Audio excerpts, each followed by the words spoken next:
Ini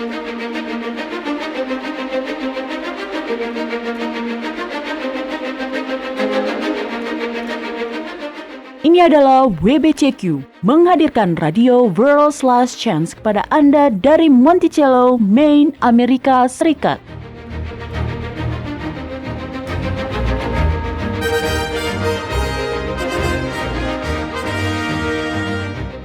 Kejahatan brutal, kerusuhan politik, ketidakstabilan keuangan, semuanya mengarah pada sebuah krisis yang akan datang, krisis yang belum pernah terjadi sebelumnya.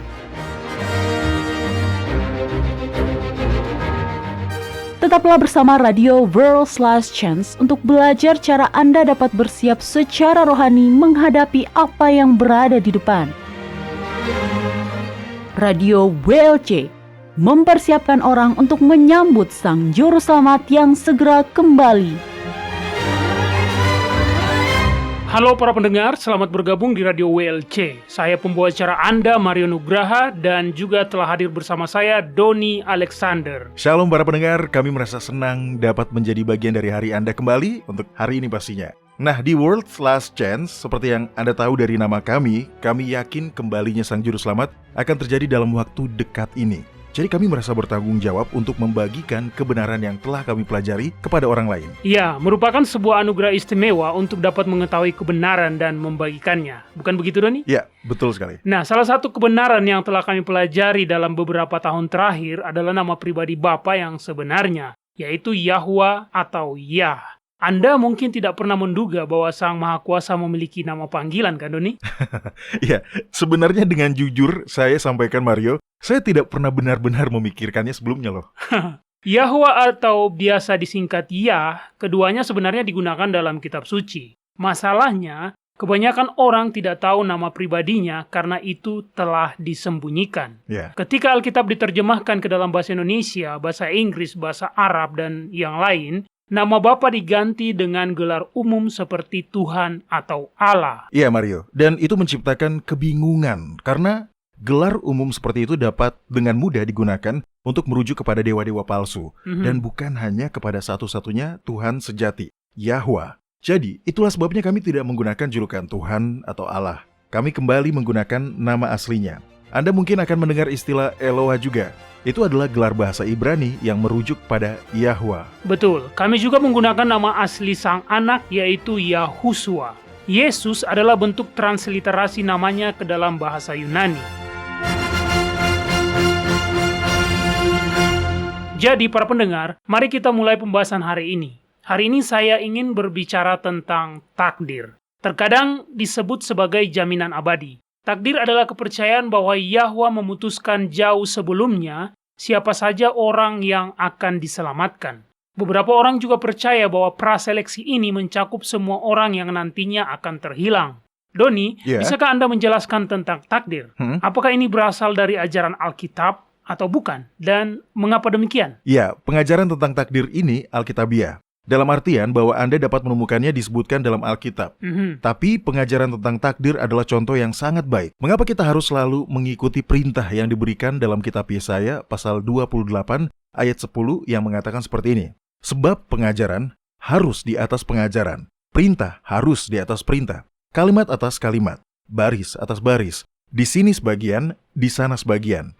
Nah, ini adalah terjemahan langsung dari King James Version. Jadi beritahu kami apa yang dimaksud pengajaran dalam ayat ini, Mario. Baik, pengajaran yang dimaksud di sini diartikan sebagai perintah atau prinsip yang dimaksudkan sebagai aturan umum yang menjadi landasan dari tindakan atau perbuatan kita. Itu adalah panduan mengenai prinsip-prinsip yang harus kita jalani. Ya, saya kira Anda bisa mengatakannya demikian, Doni. Baik, ketika kita melihat pada pengajaran-pengajaran itu, yaitu prinsip-prinsip Alkitab itu, nah, kita menemukan bahwa gagasan tentang Yahwa memilah-milah jiwa seperti dia sedang memilah-milah cucian kotor. Memilah beberapa untuk diselamatkan dan memutuskan bahwa sisanya tidak diselamatkan. Sama sekali tidak Alkitabiah. Nah, ketika Anda mengatakannya seperti itu mengingatkan saya pada ayat dalam kitab 1 Yohanes pasal 4 yang mengatakan, kasih itu berasal dari Yahwa, dan setiap orang yang mengasihi lahir dari Yahwa dan mengenal Yahwa. Barang siapa tidak mengasihi, ia tidak mengenal Yahwa, sebab Yahwa adalah kasih. Nah, jika dia memutuskan sebelumnya bahwa seseorang tidak akan diselamatkan, maka hal itu sama sekali tidak menunjukkan kasihnya. Tidak pula menunjukkan kasihnya jika dia mengambil kehendak bebas seseorang. Betul. Dan itulah yang ditunjukkan oleh pengajaran takdir ini. Jadi dari mana pengajaran ini datang, Doni? Saya tidak bisa membayangkan orang-orang Kristen awal percaya hal yang seperti ini. Ya, Anda benar, Mario. Mereka tidak memiliki kepercayaan seperti ini. Kepercayaan ini sebenarnya muncul beberapa waktu setelah masa kekristenan awal. Nah, pengajaran ini pertama kali diperkenalkan oleh reformis Protestan John Calvin di abad ke-16. Oke. Takdir, pada dasarnya, menyempitkan kabar baik tentang keselamatan menjadi tidak lebih dari sekedar permainan lemparan dadu kosmik seperti sejenis permainan peluang ilahi. Jika Anda perhatikan, hal ini tampak agak ironis karena kebanyakan orang Kristen menganggap berjudi sebagai sebuah dosa, Doni. Iya, benar, Mario. Tapi begitulah takdir pada dasarnya. Jika Yahwa memilih Anda untuk menjadi salah satu dari umat pilihan, beruntunglah Anda. Tapi jika tidak, celakalah Anda. Anda kalah dan sama sekali tidak ada yang bisa Anda lakukan untuk mengubah nasib Anda. Ya, itu sepertinya tidak adil. Ya, tentu tidak adil. Dan itu adalah salah satu alasan utama kita dapat mengetahui bahwa gagasan tentang takdir bertentangan dengan ajaran yang ditetapkan dalam Alkitab. Nah, silakan buka kitab Yeremia pasal 9 dan bacalah ayat 23 dan 24. Baiklah, ini dia. Beginilah firman Yahwa. Janganlah orang bijaksana bermegah karena kebijaksanaannya. Janganlah orang kuat bermegah karena kekuatannya. Janganlah orang kaya bermegah karena kekayaannya. Tetapi siapa yang mau bermegah, baiklah bermegah karena yang berikut. Bahwa ia memahami dan mengenal aku, bahwa akulah Yahwa yang menunjukkan kasih setia, keadilan, dan kebenaran di bumi. Sungguh, semuanya itu kusukai. Demikianlah firman Yahwa. Apakah Anda memahaminya, Mario? Dia menyukai kasih setia, keadilan, dan kebenaran. Apakah ajaran tentang takdir itu baik dan penuh kasih? Mungkin bagi mereka yang diselamatkan, tapi tentu tidak untuk siapapun yang ditakdirkan tidak diselamatkan, Doni. Nah, apakah takdir itu adil? Tidak mungkin. Jadi takdir juga tidak benar. Ajaran ini lebih dari sekedar tidak benar atau tidak adil ya. Ajaran ini sebenarnya berbahaya. Jelas, mereka yang percaya pada takdir tidak diragukan lagi tulus dalam keyakinan mereka. Dan anggapan bahwa Anda telah diselamatkan dan tidak akan pernah tersesat lagi pastinya akan sangat menyenangkan. Ya, tentu. Masalahnya adalah pengajaran takdir salah mengartikan dan mengubah sifat pengasih Yahwa. Berbagai komponen pengajaran ini bertentangan dengan apa yang telah diungkapkan Alkitab tentang Yahwa. Pengajaran ini sebenarnya salah menggambarkan karakternya dan itu menunjukkan bahwa pengajaran ini berbahaya. Hal ini sejalan dengan upaya setan untuk menyebarkan kebohongan tentang karakter Yah.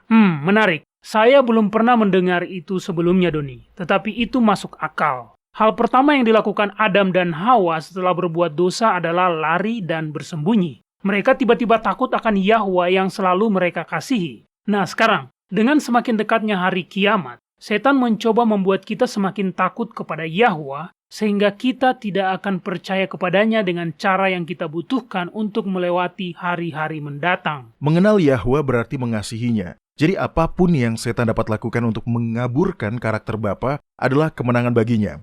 Baiklah, takdir didirikan di atas 5 pilar dasar. Kelima pilar ini adalah, nomor 1, kerusakan total dan atau ketidakmampuan. Ini adalah keyakinan bahwa manusia itu benar-benar jahat dan tidak mampu melakukan kebaikan apapun. Nomor 2, pemilihan tanpa syarat.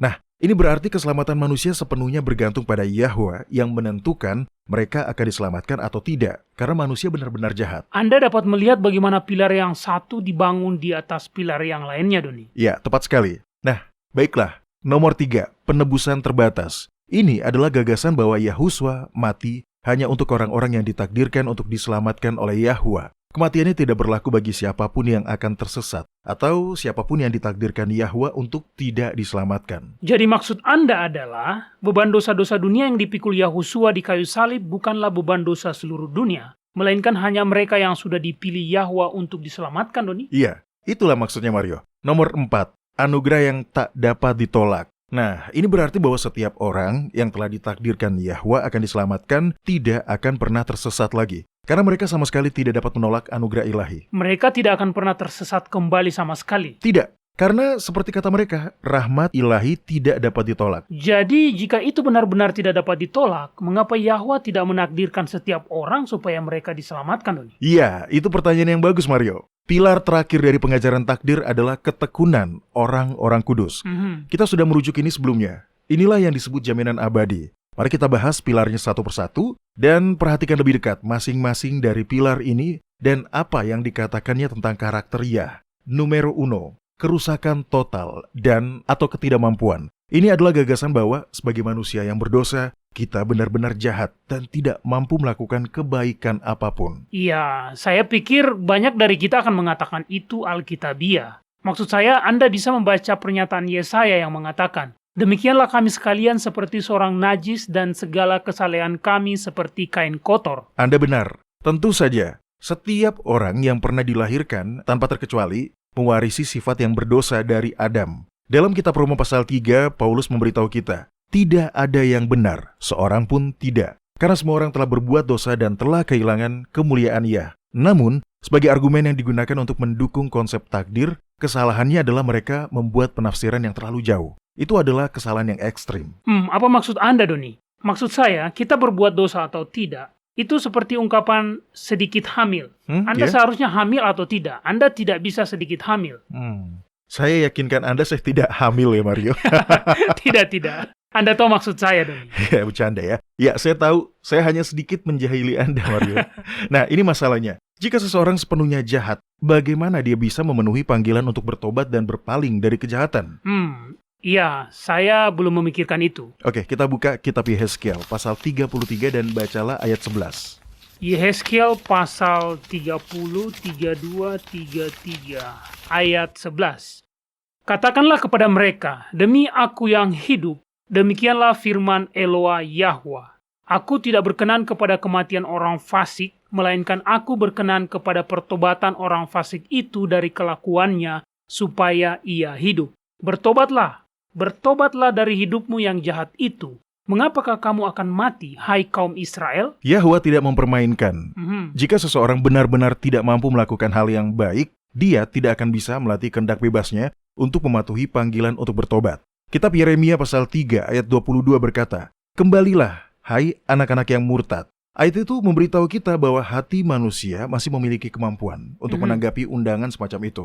Karena jika tidak, Yahwa tidak akan mengundang kita berulang kali. Betul. Nah, selain itu, jika seseorang benar-benar tidak mampu berbuat baik, dia tidak bisa dimintai pertanggungjawaban atas dosa. Melakukan hal itu adalah tindakan kejam dan tidak adil. Itu benar. Anda tidak dapat dimintai pertanggungjawaban atas sesuatu yang di luar kendali Anda. Dan Yahwa adalah pencinta keadilan. Seluruh alasan dia memberikan anaknya untuk mati di kayu salib bukanlah untuk memaksa kita untuk diselamatkan, tetapi untuk menjamin hak kita untuk memilih. Bahkan jika pilihan itu adalah memilih untuk tidak diselamatkan.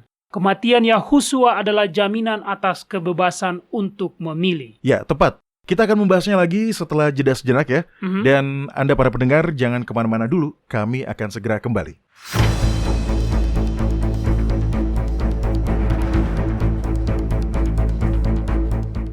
Anda mendengarkan radio World's Last Chance di WBCQ yang mengudara pada gelombang 31 meter di frekuensi 9330 kHz. Radio World's Last Chance mempersiapkan orang untuk menyambut Sang Juru Selamat yang segera kembali.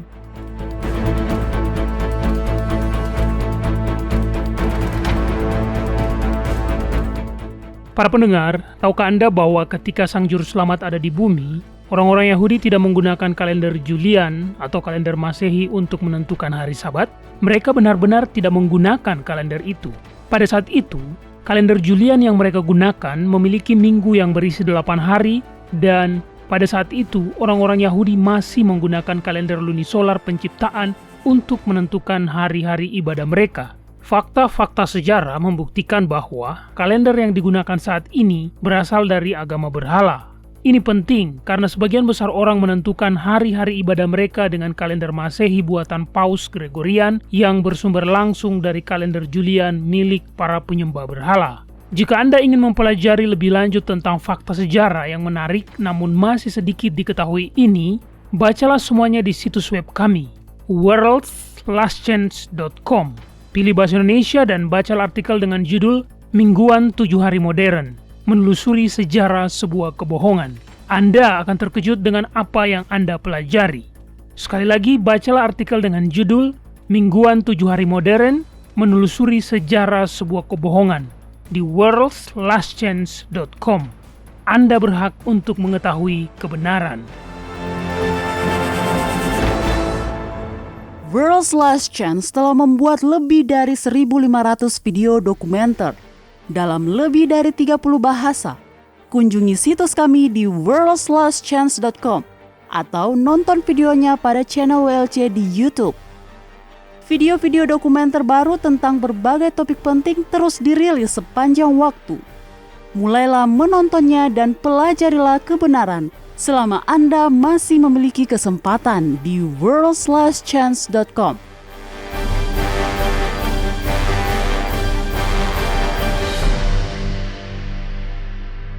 Oke para pendengar, kembali lagi bersama kami.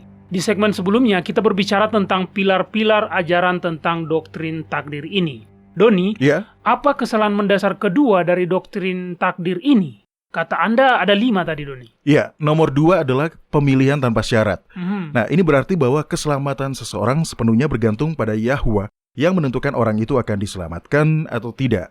Nah, sekali lagi, karena jika orang itu benar-benar jahat, dia tidak dapat memilih untuk bertobat. Ini kedengarannya seperti Alkitabiah, karena kita semua mewarisi sifat yang berdosa, ya, tanpa diragukan lagi. Ini mungkin terdengar agak Alkitabiah ya. Dan itulah mengapa hal ini menipu banyak orang Kristen yang tulus. Tapi ini tetap saja salah.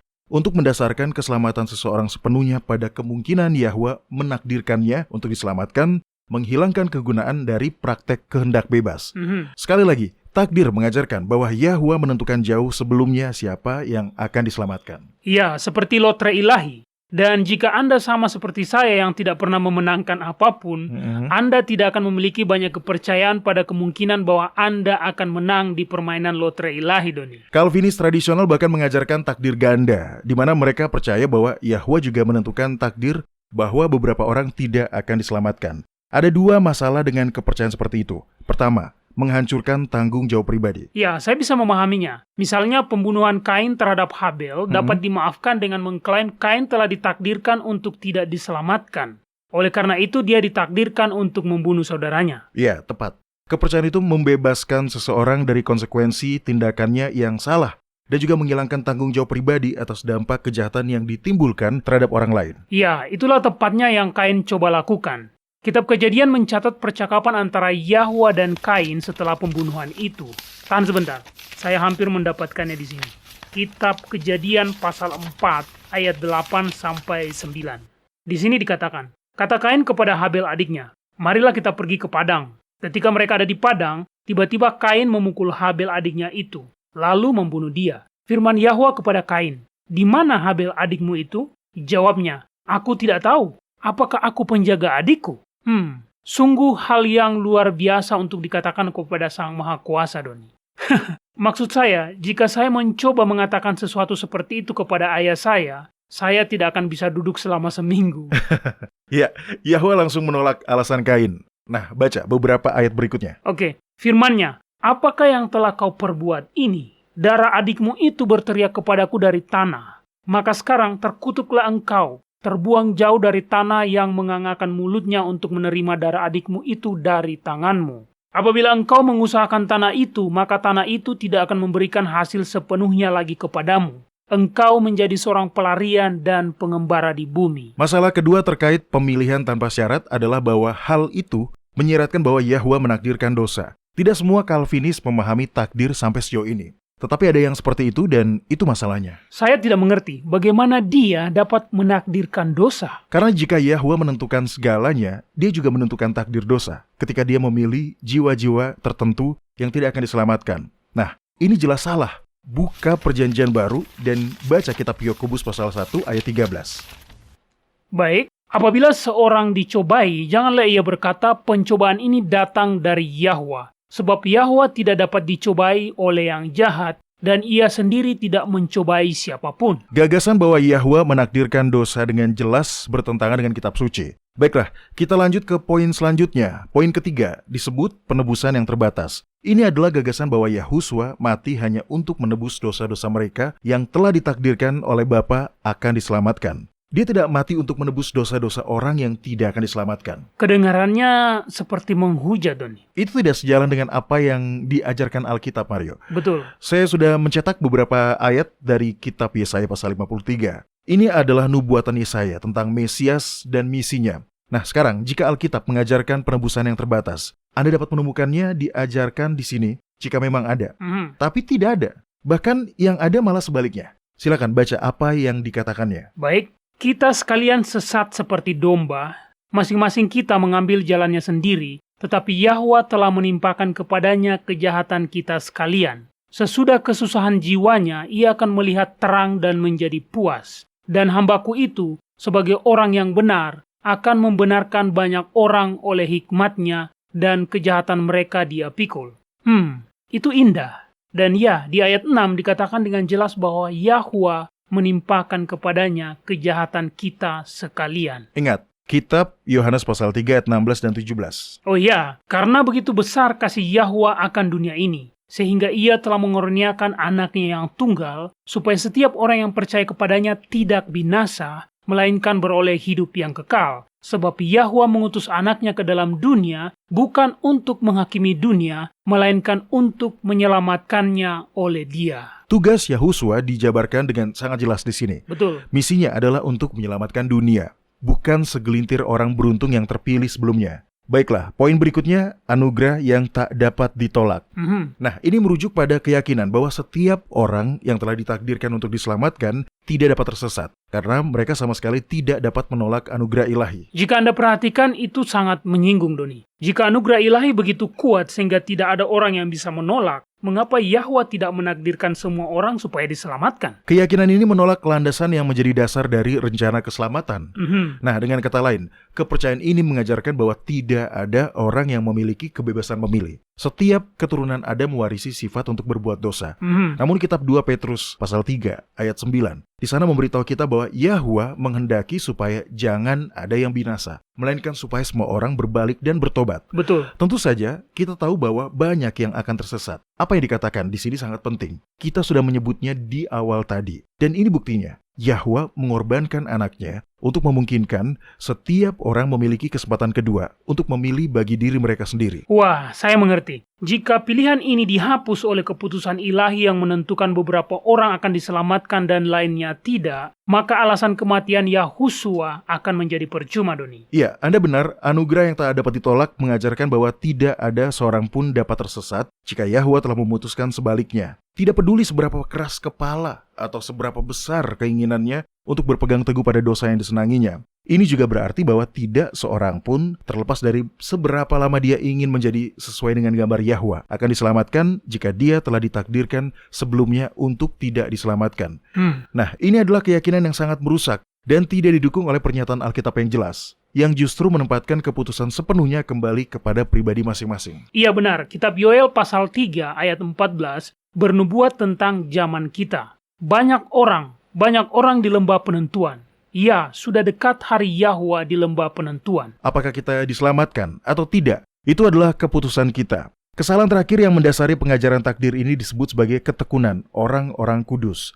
Seperti halnya keyakinan akan anugerah yang tak dapat ditolak. Ketekunan orang-orang kudus juga menghilangkan kehendak manusia karena keyakinan ini menyatakan bahwa sekali seseorang telah diselamatkan, sama sekali tidak ada yang dapat dia lakukan untuk mengubah pikirannya. Sekali lagi, ini memperbudak kehendak manusia. Jadi pada dasarnya tidak ada individu yang benar-benar bebas, Doni. Ya, itulah yang dikatakannya. Masalahnya adalah kebebasan memilih seseorang tidak dihapus begitu dia menerima hadiah keselamatan. Bukalah kitab 1 Korintus pasal 9 dan baca ayat 27.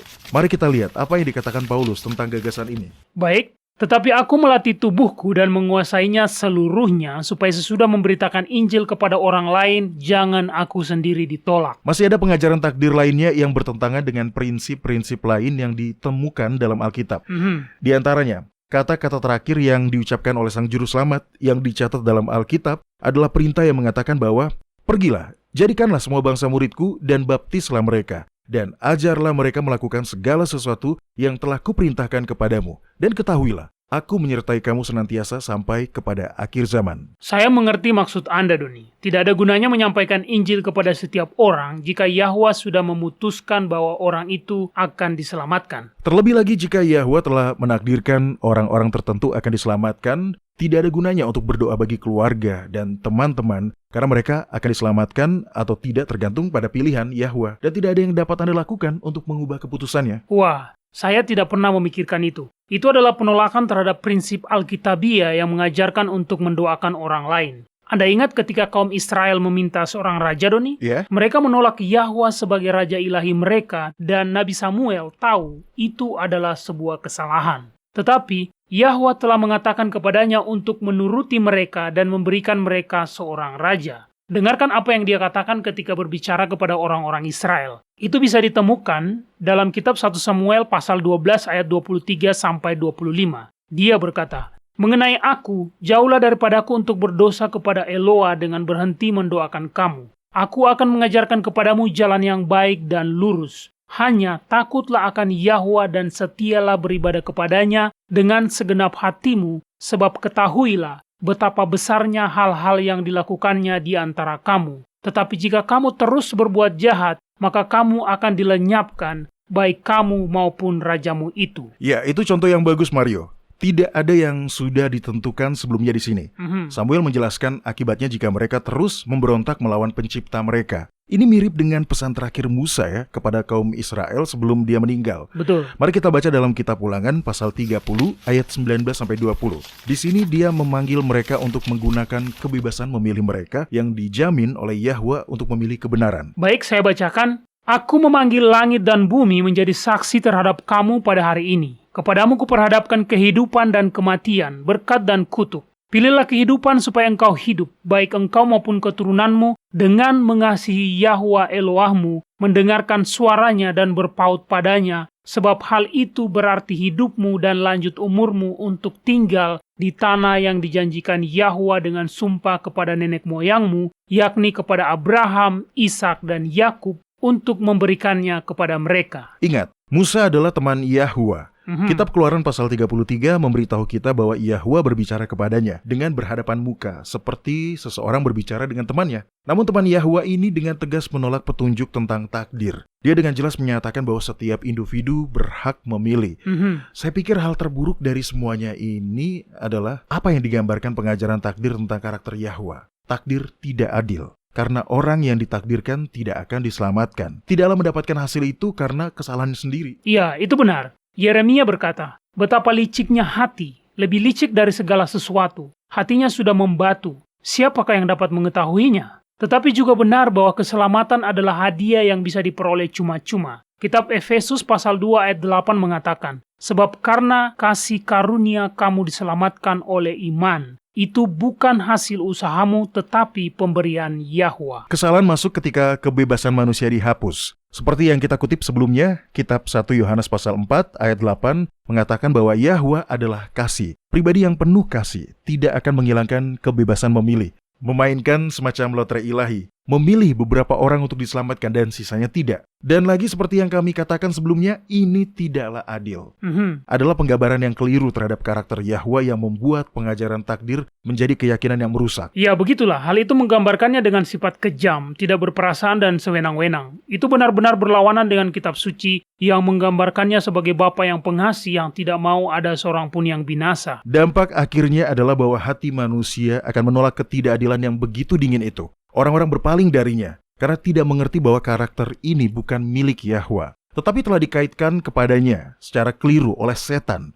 Ini adalah masalah dan bahaya dari semua pengajaran palsu. Tapi yang paling khusus adalah pengajaran takdir ini. Pengajaran takdir bukanlah suatu penghiburan. Sebaliknya, itu adalah kebohongan yang dirancang untuk mengaburkan karakter Bapa dan menggambarkannya dengan karakter musuhnya, setan. Baik, jangan kemana-mana para pendengar, kami akan segera kembali dengan segmen Kotak Surat Harian sesaat lagi.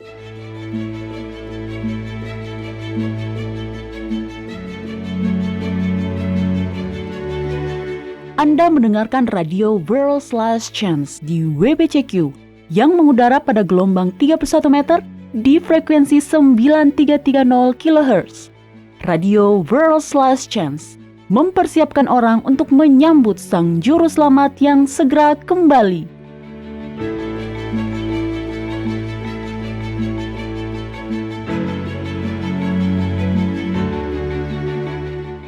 Jika saya bertanya kepada Anda, apa kekuatan terbesar di alam semesta?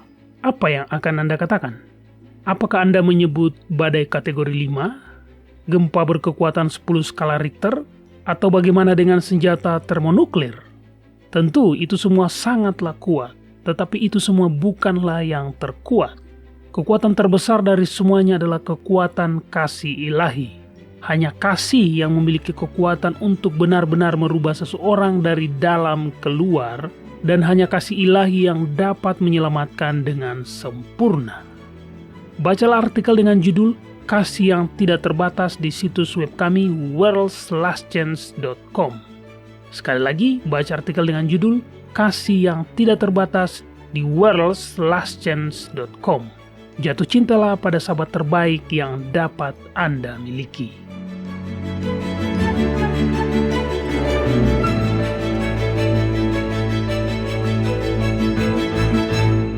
Jika Anda sudah berkomitmen untuk beribadah kepada Yahwa pada hari Sabat kudusnya yang ditentukan dengan kalender lunisolarnya yang ditetapkan pada masa penciptaan, World's Last Chance memiliki aplikasi yang dapat Anda gunakan baik di komputer maupun di smartphone Anda.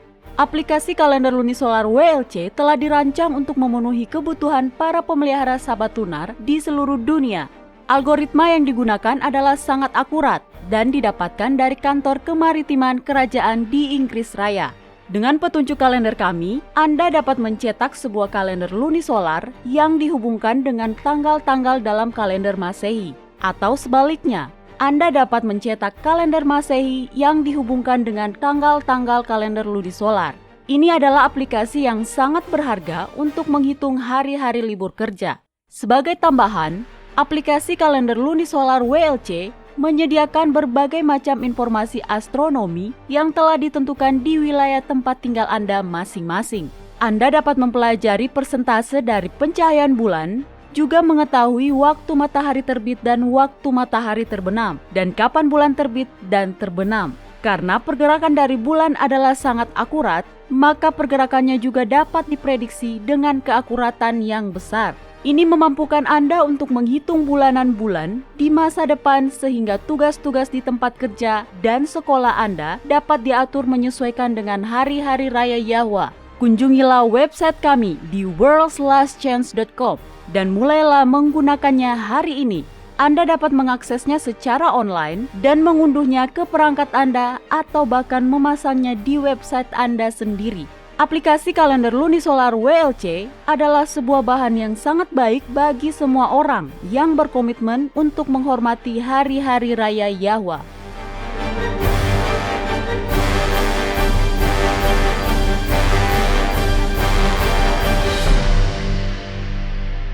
Baik, kembali lagi bersama kami para pendengar. Sekarang kita berada di segmen Kotak Surat Harian, di mana kami akan menjawab pertanyaan-pertanyaan yang dikirimkan kepada kami. Pada beberapa program sebelumnya, kami pernah ditanya tentang apa yang harus dilakukan ketika doa Anda sepertinya tidak dijawab. Jadi untuk hari ini saya pikir pertanyaan dari Emilia di Vladivostok, Rusia akan menjadi tindak lanjut yang bagus untuk pertanyaan itu. Anda sudah mengucapkan nama tempat itu dengan sangat baik ternyata, Mario.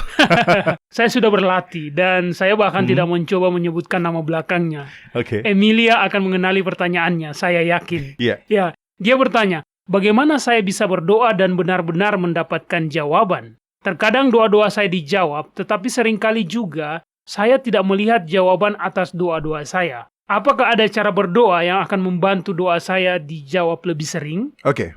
Ini adalah pertanyaan yang saya pikir semua orang Kristen mungkin juga bertanya-tanya demikian ya. Bagaimana cara berdoa agar doa kita benar-benar mendapatkan jawaban? Nah, Emilia, jawaban singkatnya adalah ya. Saya yakin ada seni dalam berdoa yang menyebabkan adanya perbedaan dalam menerima jawaban.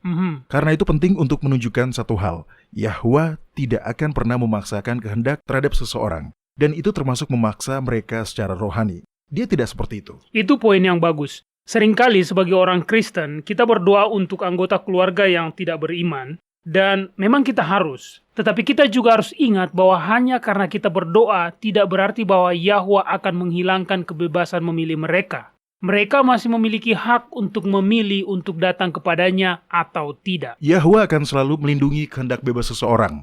Jika Anda berdoa untuk seseorang, jangan menyerah. Kadang-kadang perlu bertahun-tahun berdoa sebelum seseorang memutuskan untuk datang kepada Ia. Dan ketika kita berdoa, itu akan memberi Yahwa kesempatan untuk bekerja dengan cara-cara yang tidak akan Dia lakukan kecuali kita memintanya. Pada saat yang sama, doa bukanlah mantra magis. Jika apa yang kita doakan membutuhkan kerjasama dari kehendak bebas orang lain, Yahwa tidak akan memaksakan itu. Ini adalah sesuatu yang sangat penting ketika kita berdoa. Misalnya, untuk pertobatan pasangan kita yang tidak beriman, atau kadang-kadang wanita korban kekerasan akan berdoa agar orang yang melakukan kekerasan kepada mereka dibuat bertobat. Dan tetaplah berdoa. Ya, tetapi ingat bahwa jika Yahwa tidak akan memaksakan kehendak orang lain, kita juga tidak bisa. Jika Dia mau memaksa seseorang untuk bertobat kepadanya, menghilangkan kebebasan memilihnya, mungkin Dia akan melakukan itu kepada Lucifer dan seluruh masalah, dosa, dan pemberontakan ini bisa dihindari. Betul. Tetapi kebebasan individu sangat penting bagi Yahwa, dan Dia akan selalu melindungi itu. Ya, itu benar-benar sebuah penghiburan. Saya tahu bahwa ketika Anda sampai pada titik ingin menyerahkan diri sepenuhnya, sepertinya iblis akan selalu berusaha membuat Anda takut. Ya. Dia memberitahu Anda bahwa jika Anda menyerahkan keinginan Anda kepada Yahwa, maka Yahwa akan memaksa Anda untuk melakukan apa yang tidak ingin Anda lakukan. Tetapi Yahwa tidak seperti itu, bukan? Tidak sama sekali. Nah, itulah yang dilakukan iblis. Jadi ketika doa kita tidak terkait dengan mempengaruhi kehendak bebas orang lain, apakah ada tips yang dapat Anda bagikan tentang cara berdoa yang efektif, Doni? Ya, tentu. Ada beberapa hal yang dapat kita lakukan untuk berdoa dengan lebih efektif. Dan jika Anda berdoa seperti ini, Anda akan mulai melihat jawaban. Nah, nomor 1 adalah berdoa secara spesifik. Oke. Banyak orang ketika mereka berdoa dengan doa umum yang bahkan ketika Yahwa menjawabnya, tidak ada cara untuk mengetahuinya. Contohnya, Doni? Nah, jika Anda berdoa agar Yahwa memberkati tetangga Anda yang tinggal di ujung jalan, bagaimana Anda akan melihat doa-doa Anda dijawab? Di sisi lain, jika sepeda tetangga Anda yang Dia gunakan untuk pergi bekerja dicuri, dan Anda berdoa dan meminta Yahwa untuk menyediakan sepeda lain untuknya, akan lebih mungkin bagi Anda untuk melihat doa ini dijawab. Nah, itu benar. Dan itu tidak selalu berarti dia akan mendapatkan bonus di tempat kerja yang akan memberinya cukup uang untuk membeli yang baru. Mungkin Anda tahu tentang teman atau anggota keluarga yang memiliki sepeda yang ingin mereka jual dengan harga yang wajar. Yahwa dapat menggunakan Anda untuk membantu menjawab doa. Itu selalu menyenangkan. Ya, benar. Jadi sekali lagi, berdoalah dengan sangat spesifik. Sebutkan nama orang tersebut dalam doa Anda dan mintalah apa yang Anda inginkan. Baiklah, tapi ini masalahnya. Banyak orang yang sengaja membuat doa mereka lebih samar karena mereka tidak ingin berdoa untuk sesuatu yang bukan kehendak Yahwa. Dengan menjaga agar doa mereka lebih terbuka, mereka pikir bahwa mereka sedang membiarkan Yahwa lebih banyak bekerja. Ya, saya mengerti jika Anda tidak ingin meminta sesuatu yang bukan kehendak Yahwa. Tetapi yang harus Anda lakukan adalah apa yang Yahuswa lakukan di Getsemani. Cukup katakan, janganlah seperti yang ku kehendaki, melainkan seperti apa yang engkau kehendaki. Anda bisa dan harus selalu menambahkan ucapan ini. Ini yang saya minta Bapa. Tapi jika engkau tahu ini sebenarnya akan menyebabkan keburukan, maka yang saya minta pertama dan terpenting adalah kehendak-Mu yang akan terjadi. Itu bagus. Dan saya kira kita tidak perlu khawatir tentang hal itu. Maksud saya, Yahwa mengasihi kita. Dia tidak akan memberi kita sesuatu yang Dia tahu akan membahayakan kita. Ya, betul Mario. Tolong buka kitab 1 Yohanes pasal 5 dan bacalah ayat 14 hingga 15. Baiklah, dan inilah keberanian percaya kita kepadanya, yaitu bahwa Ia mengabulkan doa kita jikalau kita meminta sesuatu kepadanya menurut kehendaknya. Dan jikalau kita tahu bahwa Ia mengabulkan apa saja yang kita minta, maka kita juga tahu bahwa kita telah memperoleh segala sesuatu yang telah kita minta kepadanya. Doa kita akan dijawab jika sesuai dengan kehendaknya. Nah, sekarang kitab Matius pasal 7 dan bacalah di ayat 7 sampai 11. Oke, hampir ketemu. Ini dia. Mintalah, maka akan diberikan kepadamu. Carilah, maka kamu akan mendapat. Ketoklah, maka pintu akan dibukakan bagimu. Karena setiap orang yang meminta menerima, dan setiap orang yang mencari mendapat, dan setiap orang yang mengetuk, baginya pintu dibukakan.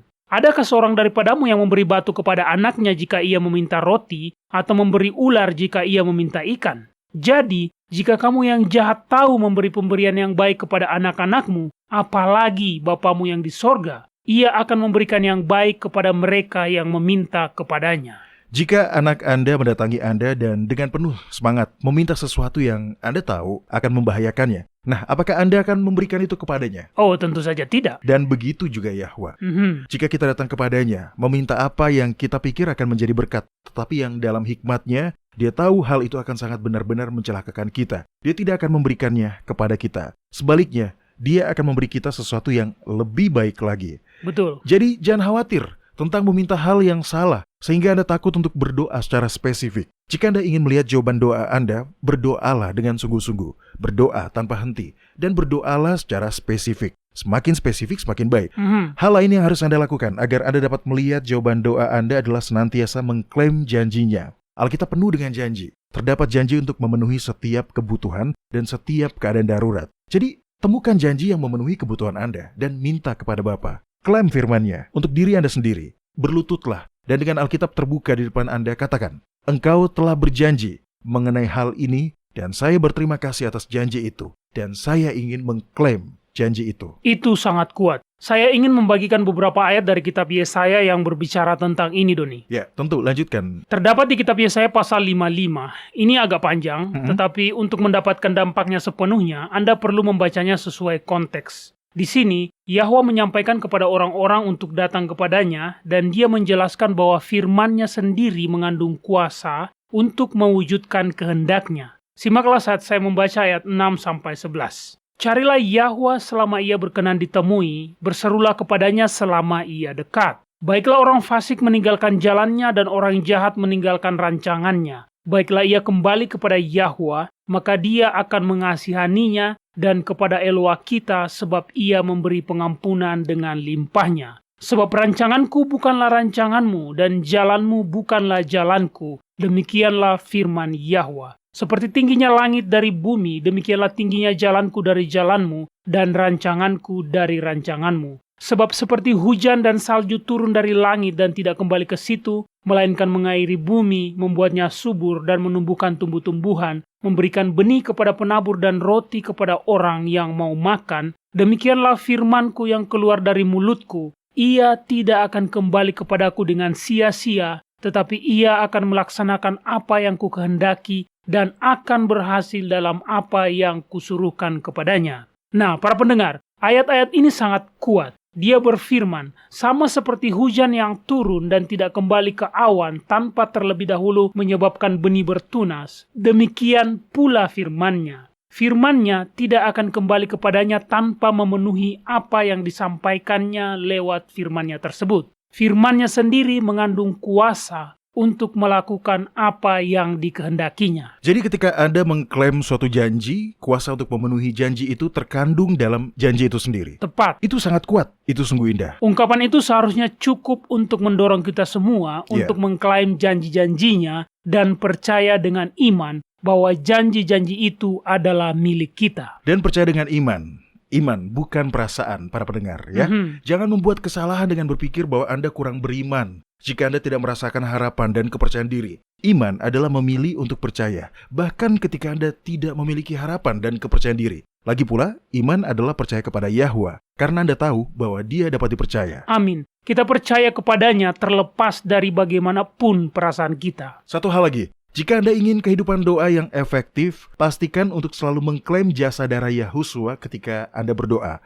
Kebanyakan orang tahu untuk berdoa dalam nama Yahusua, tapi hanya sedikit yang tahu untuk mengklaim jasa darahnya. Klaim jasa darahnya untuk memohon pengampunan atas dosa-dosa Anda dan dosa orang yang Anda doakan. Pastikan tidak ada apapun yang menghalangi Anda dari menerima berkat. Anda dapat berdoa untuk meminta pengampunan atas dosa orang lain, kan? Yahusua melakukannya ketika Dia digantung di kayu salib. Dia berdoa untuk para prajurit yang mengikuti perintah untuk menyalibkannya. Itu benar. Dia berkata, Bapa, janganlah dosa ini menjadi tanggung jawab mereka. Jadi kita dapat dan harus menjadikan itu bagian dari kebiasaan kita dalam berdoa. Dan juga mengklaim jasa darahnya dapat menjadi alasan doa Anda dijawab. Dalam kitab Yakobus pasal 1 ayat 17 mengatakan, setiap pemberian yang baik dan setiap anugerah yang sempurna datangnya dari atas, diturunkan dari Bapa segala terang. Padanya tidak ada perubahan atau bayangan karena pertukaran. Tapi alasan mengapa berkat-berkat ini tersedia adalah justru karena Yahuswa mati untuk dosa-dosa kita. Jadi jangan ragu untuk mengklaim jasa darahnya yang berharga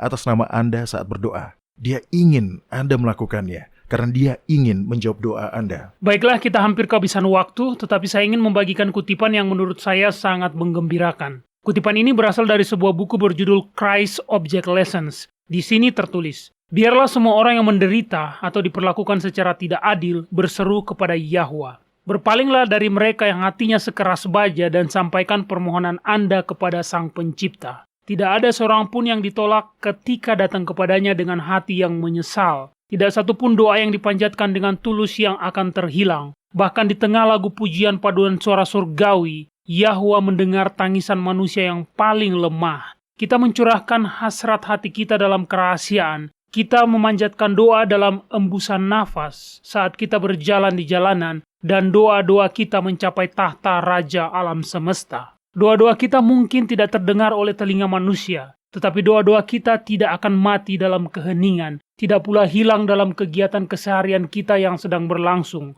Tidak ada yang bisa menenggelamkan keinginan jiwa. Doa itu naik di atas hiruk-pikuk jalan, di atas kebingungan orang banyak menuju tahta surgawi. Kepada Yahwa kita berbicara, dan Dia mendengar doa kita. Baik para pendengar, sekian segmen Kotak Surat Harian kita kali ini. Silakan kirimkan pertanyaan dan komentar Anda kepada kami. Caranya gampang, cukup kunjungi worldslastchance.com, pilih bahasa Indonesia, dan klik hubungi kami. Kami selalu menunggu pertanyaan dan komentar dari Anda.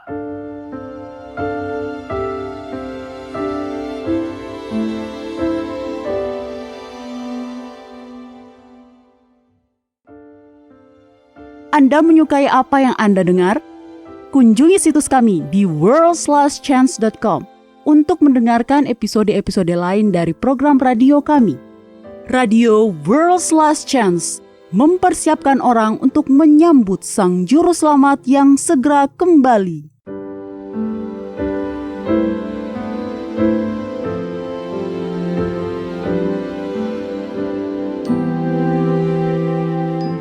Halo, ini adalah janji harian Anda dari firman Yahwa. Para pendengar, spons atau bunga karang yang terbentuk secara alami sungguh menarik. Spons itu terlihat seperti tanaman, tetapi sebenarnya spons itu adalah binatang.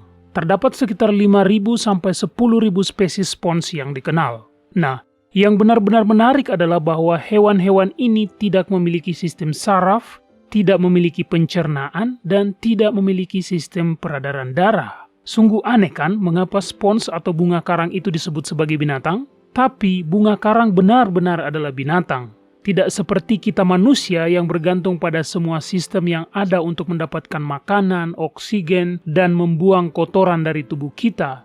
Kebanyakan spons hanya bergantung pada aliran air yang konstan untuk melakukan semua hal-hal itu.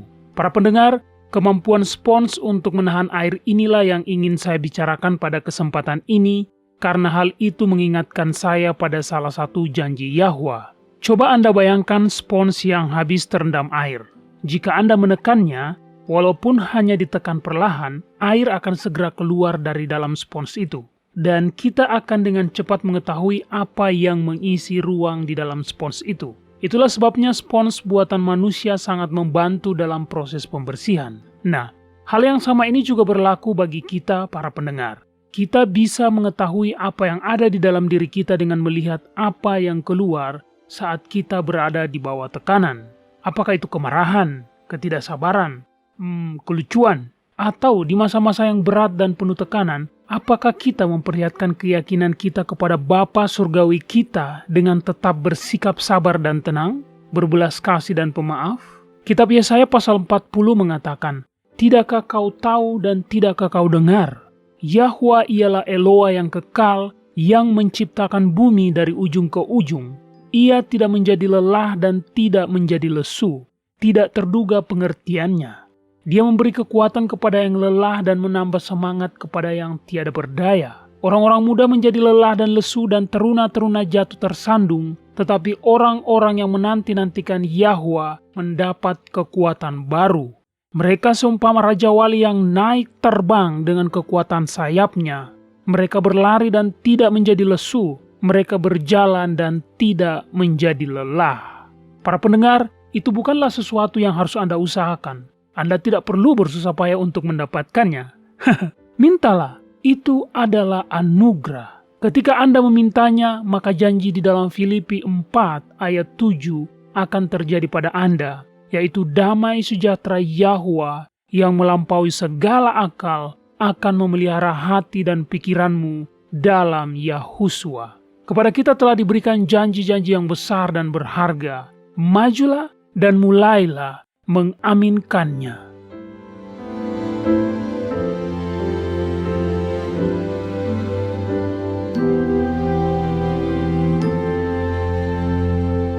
Banyak orang dewasa berharap mereka memiliki kesempatan untuk belajar agama selagi berada di universitas. Jika Anda berada di posisi yang sama, saat ini belum terlambat. Di worldslastchance.com, kami memiliki ratusan artikel dan video tentang berbagai topik agama dan rohani yang terus ditambahkan setiap saat. Ada artikel yang memberikan nasihat tentang bagaimana menikmati kehidupan Kristen yang berkemenangan. Artikel-artikel lain menyelidiki secara mendalam bagian-bagian Alkitab yang salah dimengerti dan menjelaskan apa arti bagian itu dalam bahasa Ibrani yang asli. Kami juga menyajikan banyak artikel dan video tentang nubuatan. Paulus memberitahu Timotius, segala tulisan yang diilhamkan Yahwa memang bermanfaat untuk mengajar, untuk menyatakan kesalahan, untuk memperbaiki kelakuan, dan untuk mendidik orang dalam kebenaran. Dengan demikian, tiap-tiap manusia kepunyaan Yahwa menjadi sempurna dan diperlengkapi sepenuhnya untuk setiap perbuatan baik.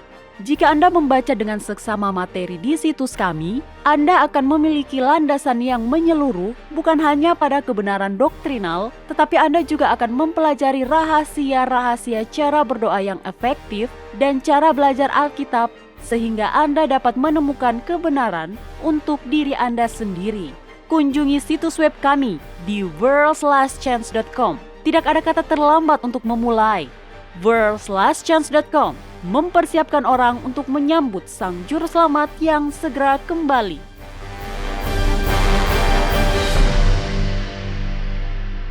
Baiklah para pendengar, kembali lagi bersama kami di segmen terakhir program hari ini.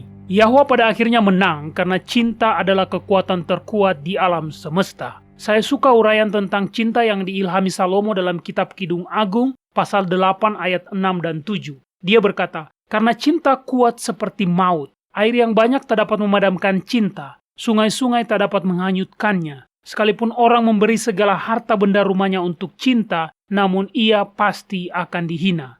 Inilah alasan mengapa Yahwa menang, karena cintanya yang besar dan tak terukur. Amin. Setan tahu perihal ini dan itu sebabnya dia terus-menerus mempromosikan pengajaran palsu dan kepercayaan yang salah tentang karakter Bapa. Dia tahu bahwa kepercayaan yang salah ini dapat menjadi penghalang antara jiwa dan penciptanya. Mereka menciptakan penghalang dari rasa takut. Itu benar, dan itu menjauhkan kita dari pribadi yang semestinya kita dekati. Jika ada dari Anda para pendengar yang pernah mengunjungi situs web kami, Anda pasti tahu bahwa kami memiliki minat yang mendalam pada nubuatan. Dan izinkan saya memberitahu Anda semua para pendengar, nubuatan mengungkapkan bahwa kita sudah sangat dekat dengan hari kiamat. Ya, itu benar sekali Mario. Bukan hanya peristiwa-peristiwa dunia saat ini yang menunjukkannya. Situasi dunia saat ini memang buruk, tetapi di masa lalu situasinya masih lebih buruk. Hal yang memberitahu kita tentang seberapa dekat kita dengan hari kiamat adalah nubuatan-nubuatan dalam kitab Wahyu. Dan nubuatan itu tidak menggambarkan situasi yang baik. Kita berada di masa-masa yang sangat serius. Berdasarkan kata-kata nubuatan, kita pastinya akan menghadapi kelaparan dan persediaan air yang terkontaminasi di seluruh dunia. Ya, yang mana seperti kita semua tahu, hal itu akan membawa penyakit dan tentunya membawa lebih banyak kematian. Kita akan menghadapi kehancuran total masyarakat sebelum hari kiamat terjadi. Itu tidak akan terjadi dalam semalam saja. Peristiwa-peristiwa ini akan berjalan dalam sebuah proses. Tetapi itu akan menjadi proses yang menyiksa. Banyak orang akan kehilangan nyawa mereka. Hal lain yang perlu diingat adalah bahwa ketika tatanan masyarakat runtuh, pemerintah dunia akan berusaha untuk menegakkan hukum dan ketertiban dengan mengeluarkan peraturan yang sangat ketat. Itulah yang akan dilakukan pemerintah di masa krisis, dan kebebasan sipil tiap individu hanya akan menjadi bagian dari masa lalu. Apakah Anda siap membela kebenaran bahkan jika itu berarti kehilangan pekerjaan atau reputasi Anda? Apakah iman Anda pada kasih Yahwa begitu kuat sehingga ketika hukum yang mengatur hanya mereka yang memiliki tanda binatang dapat berjual beli telah disahkan, Anda masih akan tetap setia kepada Yahwa? Ya, itu pertanyaan yang bagus, Mario. Mari kita renungkan itu sejenak. Jika Anda tidak dapat membeli atau menjual, salah satu hal pertama yang akan hilang adalah listrik Anda. Anda tidak dapat membayar tagihan. Mereka akan mematikan listrik Anda. Segera setelah itu koneksi internet Anda hilang. Sekarang, Anda akan merasa sangat terpisah dari sebagian dunia lainnya. Dan Anda tidak bisa pergi ke warnet karena uang Anda tidak bisa membeli atau menjual. Iya, secara harfiah segala sesuatu dalam masyarakat modern kita didasarkan pada kemampuan untuk membeli dan menjual. Jika listrik Anda mati, bagaimana Anda mendapatkan air? Apakah mungkin pemenuhan kebutuhan air dan listrik Anda terpisah? Bukankah perlu pompa untuk mengeluarkan air dari sumur? Bukankah Anda harus membayar setiap bulan ke PDAM? Apa yang akan terjadi jika Anda tidak membayarnya? Bagaimana Anda akan menyiram toilet Anda jika Anda tidak punya air? Betapa besarnya masalah yang dapat ditimbulkan ketika kita tidak bisa membeli dan menjual. Lalu tentu saja, ada masalah terkait bagaimana cara mendapatkan makanan. Dengan kekurangan makanan di seluruh dunia, makanan akan sangat mahal dan Anda tidak akan diizinkan untuk membelinya. Jika Anda ingin menanam sendiri, bagaimana Anda akan menyirami kebun Anda jika Anda tidak punya air? Maksud saya terkait semua hal ini adalah kita akan membutuhkan kepercayaan yang kuat pada kasih Yahwa untuk melewati hari-hari mendatang. Betul. Kita membutuhkan iman. Tetapi iman pada apa? Saya akan memberitahu Anda. Iman kepada kasih tak terbatas Yahwa untuk Anda secara individual. Itulah satu-satunya cara bagi kita untuk melewati hari-hari mendatang. Kita perlu mengenal Yahwa sebagai Bapa kita yang pengasih.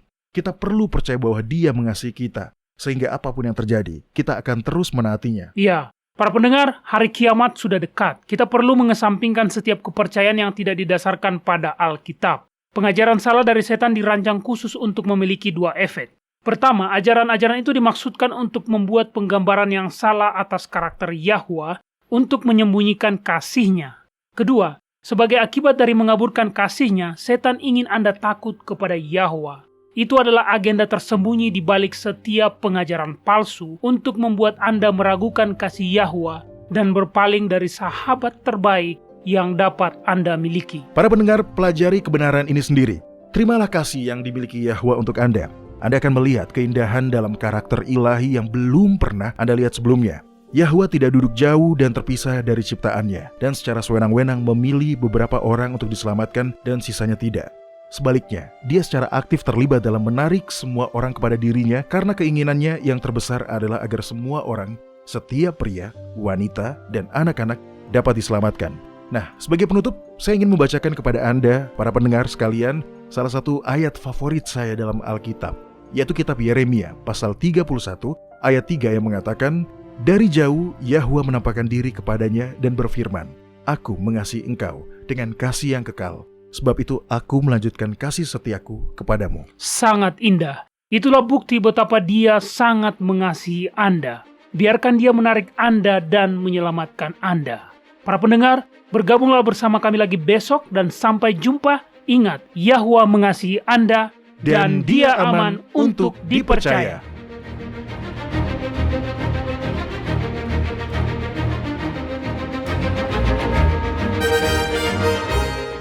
Anda baru saja mendengarkan Radio WLC. Program ini serta episode Radio WLC yang lain tersedia untuk Anda unduh di situs kami. Sangat baik untuk dibagikan pada para sahabat Anda yang mempelajari Alkitab. Ini juga sumber yang bagus bagi orang-orang yang beribadah kepada Yahwa sendirian atau di rumah. Jika Anda ingin mendengarkan program Radio WLC, kunjungi situs kami di world/chance.com. Klik ikon Radio WLC di bagian kanan atas beranda. Di sini Anda dapat mengunduh episode dalam bahasa pilihan Anda. Tersedia juga artikel dan video dalam berbagai bahasa. Bergabunglah bersama kami besok untuk menerima berbagai pesan kebenaran lain di WBCQ yang mengudara pada gelombang 31 meter di frekuensi 9330 kHz. Radio World/Chance mempersiapkan orang untuk menyambut Sang Juru Selamat yang segera kembali.